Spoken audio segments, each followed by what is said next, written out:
नमस्कार. आपण गोदावरी नदी खोऱ्यातील धरणं बघत आहोत. आजचा आपला चौथा आणि शेवटचा पार्ट आहे धरणांमधला.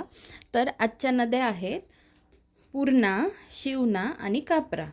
पूर्णा नदीवर असणारी धरणं आहेत सिद्धेश्वर धरण आणि येलदरी धरण.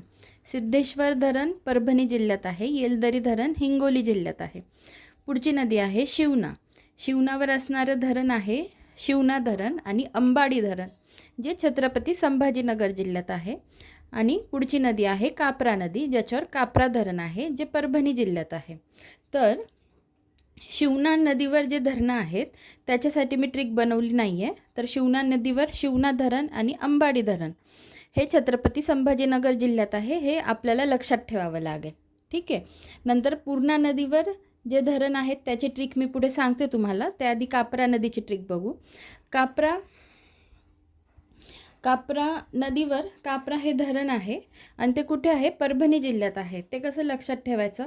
कापरामध्ये शेवटी परा येतं आहे, परा, आणि परभणीमध्ये पण पर येतं आहे. म्हणजे इकडे पण पर आणि परभणीमध्ये पण परभणी, असा पर हा शब्द येतो आहे. त्यावरून कोरिलेट करून आपण लक्षात ठेवायचं. कापरा ही नदी आणि त्यावर असणारं कापरा हे धरण हे कुठे आहे? तर परभणी जिल्ह्यात आहे. ठीक आहे.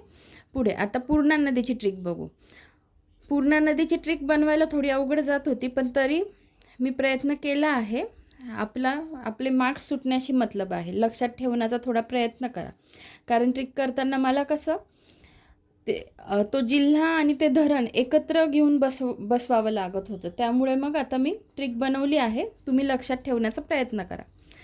तर ट्रिक कशी आहे?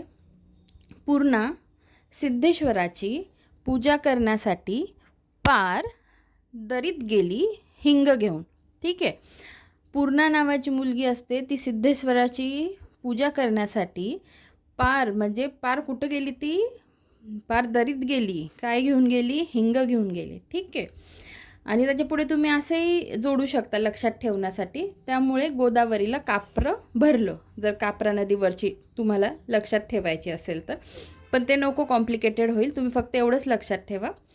पूर्णा सिद्धेश्वराची पूजा करण्यासाठी पार दरीत गेली हिंग घेऊन. याच्यामध्ये सिद्धेश्वराची वरून सिद्धेश्वर हे धरण आणि लगेच त्याला लागून मी पार हा शब्द घेतला आहे. पण कोणत्या जिल्ह्यात आहे? परभणी जिल्ह्यात. ठीक आहे.